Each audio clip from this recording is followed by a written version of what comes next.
ఒక్కసారి కొమ్మూరి గోల్డ్ కి కాల్ చేయండి. తాకట్లో ఉన్న మీ బంగారాన్ని విడిపించి మార్కెట్ ప్రైస్ కి వాళ్ళు కొనుక్కుని మిగతా డబ్బులు మీకు ఇచ్చేస్తారు. రైట్, బ్రేకింగ్ న్యూస్ చూస్తున్నాం. మనం టీవీ స్క్రీన్ పై తెలంగాణ జాగృతి అధ్యక్షురాలు కల్వకుంట్ల కవిత ఆసక్తికర వ్యాఖ్యలు చేశారు. పాత పేరు కొత్త అజెండాతో ప్రజల ముందుకు రాబోతున్నట్లు కూడా ఆవిడ హింట్ ఇచ్చారు. హైదరాబాద్లో నిర్వహించిన మీడియా సమావేశంలో ఆమె మాట్లాడారు. సో తెలంగాణ రాష్ట్ర సమితి అంటే టీఆర్ఎస్ పేరు ఇప్పుడు ఫ్రీ అయిందని, ఇప్పుడు దాన్ని ఎవరైనా వాడుకోవచ్చు అన్నారు. ఆచార్య జయశంకర్ సిద్ధాంతాల ప్రకారమే తమ పార్టీ నడుస్తుందని కూడా ఆవిడ కుండబద్దలు కొట్టారు. తమ పార్టీకి బీహార్ సిద్ధాంతకర్త అంటూ ఎవరూ లేరన్నారు. సో బీఆర్ఎస్ ప్రస్తుతం నిద్రావస్థలో ఉందంటూ ఆవిడ విమర్శించారు. దాదాపుగా ఇటు గుంపు మేస్త్రి అటు గుంట నక్కలు ఇద్దరు దొందేనంటూ దోస్తులంటూ వ్యంగ్యంగా విమర్శించారు కల్వకుంట్ల కవిత. సో ఇలాంటి నేపథ్యంలో ఇటు బీఆర్ఎస్ని కాంగ్రెస్ని టార్గెట్ చేస్తూ సో చంద్రబాబుపై పొగడ్తల వర్షం కురిపించడం మరి వ్యూహమా ప్రతి వ్యూహమా? ఇక్కడ ఉన్న వాళ్ళకి ఎవరైతే టీడీపీ కార్యకర్తలు కావచ్చు, సో ఇన్యాక్టివ్ మోడ్లో ఉన్నారు ఒక రకంగా, అలాంటి వాళ్ళని తన పార్టీలో పెట్టుకొని సో గ్రౌండ్ లెవెల్లో స్ట్రెంగ్తెన్ చేసుకోవడానికి అనే మాటలు చాలా గట్టిగా వినిపిస్తున్నాయి. సో గత కొద్ది రోజులుగా కల్వకుంట్ల కవిత ప్రెస్ మీట్ పెట్టినా, ఏది చెప్పినా, లేకపోతే ప్రభుత్వాన్ని ఇరుకున పెట్టినా, ఇంటి దొంగల గురించి చెప్పినా, లేకపోతే గుంట నక్కలన్నా, ఇంకేదన్నా సరే అది అక్కడి వరకే ఉంటుంది. బియాండ్ అంటే ఒక 1 month తర్వాత ఇన్ ఫ్యూచర్ మ్యాటర్స్ ఎప్పుడు డిస్కస్ చేసేవాళ్ళు కాదు.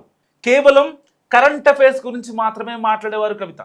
అలాంటి కల్వకుంట్ల కవిత ఇప్పుడు బీహార్ నుంచి ఎలాంటి పొలిటికల్ స్ట్రాటజిస్టు అవసరం లేదంటూ పీకేపై ఇండైరెక్ట్ కామెంట్ చేశారు. ఇప్పటిదాకా ఇటు కల్వకుంట్ల కవిత పెట్టబోయే కొత్త పార్టీ వెనుక ప్రశాంత్ కిషోర్ వ్యూహకర్త అంటూ చాలా వార్తలు మనం విన్నాం, చూసాం కూడా సోషల్ మీడియాలో. సో అలాంటి వార్తల్ని ఇప్పుడు కల్వకుంట్ల కవిత కొట్టి పారేశారు. తన పార్టీకి ఎలాంటి వ్యూహకర్త అవసరం లేదంటూ కూడా కుండబద్దలు కొట్టారు కవిత. ఇటు గుంపు మేస్త్రి గుంట నక్కలు 2 దోస్తులంటూ ఆవిడ మాట్లాడారు. అండ్ ఎక్కడి నుంచి పోటీ చేస్తారని జర్నలిస్టులు అడిగిన ప్రశ్నకి సిద్దిపేట నుంచి పోటీ చేస్తానండి చాలా కరాఖండిగా చెప్పేశారు. ఎలాంటి ఆలోచన, ఎలాంటి తడబాటు లేకుండా ఆవిడ సిద్దిపేట నుంచి అని చెప్పడం నిజంగా చాలా మందిలో ఇప్పుడు చర్చనీయాంశంగా మారింది. సిద్దిపేట అంటే హరీష్ రావు సొంత కాన్సెన్సీ. సో అలాంటి కాన్సెన్సీ నుంచి పోటీ చేస్తారని ఆవిడే మాట్లాడటం ఇప్పుడు ఒక రకంగా తెలంగాణ పొలిటికల్ సర్కిల్స్లో హాట్ టాపిక్గా మారుతుంది. అంతకన్నా హాట్ టాపిక్ ఏంటంటే, ఒకవేళ గజ్వేల్ కాన్స్టిట్యున్సీ కనుక నియోజకవర్గాల పునర్విభజనలో భాగంగా మహిళలకి కేటాయిస్తే గజ్వేల్ నుంచే పోటీ చేస్తానని ఆవిడ చెప్పడం నిజంగా హాట్ టాపిక్. నాన్న ఎవరైతే కల్వకుంట్ల చంద్రశేఖరరావు కాన్స్టిట్యున్సీ నుంచే పోటీ చేస్తానని ఇండైరెక్ట్గా సవాల్ విసిరారు. ఏదైతే గతంలో ఆవిడ లిక్కర్ స్కామ్లో ఇరుక్కోవడం, ఒక నిందితురాలుగా ఆవిడ జైల్లో ఉండడం, తర్వాత క్లీన్ చిట్ తీసుకొని రౌస్ అవెన్యూ కోర్టు నుంచి క్లీన్ చిట్ తీసుకుని ఆవిడ బయటికి రావడం, ఇవన్నీ త్వరగా జరిగిపోయాయి. సో జాగృతి అధ్యక్షురాలుగా కవిత చాలా సామాజిక కార్యాలు చాలా చేస్తున్నారు, ప్రజలకు ఉపయోగపడేలాగా, ప్రజల్లోకి వెళ్ళేలాగా. మొన్న జరిగిన రీసెంట్గా మున్సిపల్ ఎలక్షన్స్లో కూడా కవిత తన సత్తా చాటారు.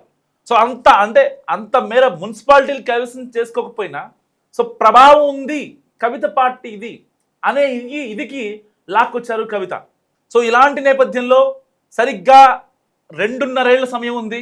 2028లో ఎలక్షన్స్ ఉన్నాయి తెలంగాణలో. ఇలాంటి నేపథ్యంలో కల్వకుంట్ల కవితకి ఎవరు సపోర్ట్ చేస్తారు, సపోర్ట్ చేసే అవకాశం ఎంత అనే ప్రశ్నలు ఇప్పుడు చాలా గట్టిగా వినిపిస్తున్నాయి. అండ్ మరొక వైపు మావోయిస్టులు కూడా, ఎవరైతే లొంగిపోయినటువంటి మావోయిస్టులు ఉన్నారో వాళ్ళంతా కల్వకుంట్ల కవిత పార్టీలోకి వచ్చేస్తున్నారు.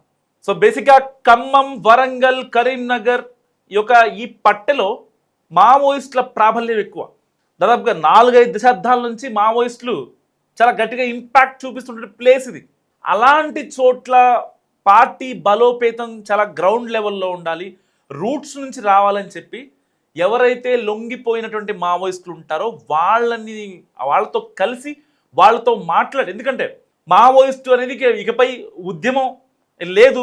సో చరిత్ర అదొక ముగిసిన చరిత్ర, పుస్తకాల్లో ఉంటుంది తప్ప ఇక మావోయిస్టులు అనేవాళ్ళు మనకు బయటకు కనిపించరు. ఆల్రెడీ ఆపరేషన్ కాగారు ముగిసిపోయింది. కొన్ని వేల మంది మావోయిస్టులు పోలీసులు లొంగిపోయారు, కొంతమంది వృద్ధాప్యంతో చనిపోయారు, కొంతమంది ఎన్కౌంటర్లో పోయారు. సో ఇలాంటి కాన్సిక్వెన్సెస్లో అరణ్యాలను వీడి జనావాసాలకు వచ్చేసారు మావోయిస్టులు.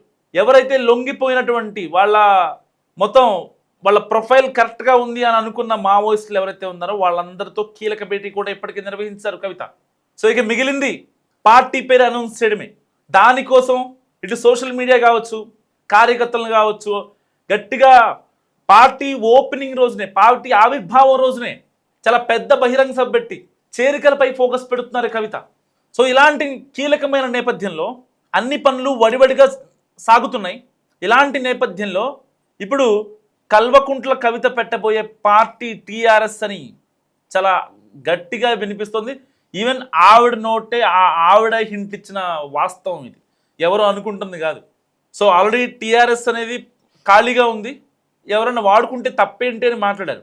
మరి మనసులో మాట చెప్పారా, లేదంటే కల్వకుంట్ల కవిత టీఆర్ఎస్నే అంటే తెలంగాణ రాష్ట్ర సమితి కదా, ఇంకేమన్నా పేరేమన్నా ఆ పదాలు ఏమన్నా మార్చే అవకాశం ఉందా? మీరేమనుకుంటున్నారో మస్తుగా కామెంట్ చేయండి. ఎందుకంటే టీఆర్ఎస్ని కనుక ఓన్ చేసుకున్నట్లయితే కల్వకుంట్ల కవిత, సో తనకి రికగ్నైజ్డ్ పార్టీ, సో జనాల్లోకి చాలా గట్టిగా వెళ్ళొచ్చు. అండ్ టీఆర్ఎస్ కనుక కవిత తీసుకుంటే బీఆర్ఎస్కి చావు దెబ్బే అంటున్నారు చాలామంది విశ్లేషకులు. ఎందుకంటే ఇప్పటికీ చాలామంది టీఆర్ఎస్ బీఆర్ఎస్ కన్ఫ్యూజ్ అవుతూ ఉంటారు గ్రౌండ్ లెవెల్లో. సరే, ఆ ఓటర్లలో కొంతమంది చదువుకున్న వాళ్ళు ఉంటారు, చదువుకున్న వాళ్ళు ఉంటారు, తెలిసిన వాళ్ళు ఉంటారు. ఇప్పటిదాకా ఆ పింక్ కలర్ కనిపిస్తే ఇక టీఆర్ఎస్ అనుకుంటారు, కానీ బీఆర్ఎస్గా పేరు మారిందని చాలామందికి తెలియదు. సరే, ఆ యొక్క హోర్డింగ్స్లో కానీ లేకపోతే పాంప్లెట్స్లో కానీ ఆ పేరు మారినప్పటికీ అందరికీ చదవడం రావాలి కదా. సో వాళ్ళని ఉద్దేశించి మాట్లాడుతున్నాను. అందరికీ తెలియదని కాదు, కొందరికి తెలియదు వాస్తవానికి. ఇలాంటి నేపథ్యంలో టీఆర్ఎస్ని కనుక కవిత ఓన్ చేసుకుంటే బీఆర్ఎస్కి ఫర్దర్గా కాన్సిక్వెన్సెస్ ఉంటాయన్నది చాలామంది నిపుణుల అభిప్రాయం. మరి ఇటు చంద్రబాబు నాయుడుపై hard work, best hard worker అంటూ ఆవిడ ప్రశంసించారు, పొగడ్తలు కురిపించారు. టీడీపీకి నిర్మాణం చాలా స్ట్రాంగ్గా ఉందంటూ ఆవిడ మాట్లాడారు. అంటే టీడీపీ నిర్మాణాన్ని యాస్టీస్గా పంచాయతీ లెవెల్లో ఉండే కార్యకర్తలు కావచ్చు, గ్రామాల్లో ఉండే కార్యకర్తలు కావచ్చు, వీళ్ళన్నిటిపై ఫోకస్ పెడుతున్నారు కల్వకుంట్ల కవిత. సో మరి ఇలాంటి నేపథ్యంలో కల్వకుంట్ల కవిత టీఆర్ఎస్ తీసుకుంటే ఎలా ఉంటుంది, లేదా కొత్త పార్టీ గురించి ఆలోచిస్తే ఎలా ఉంటుంది?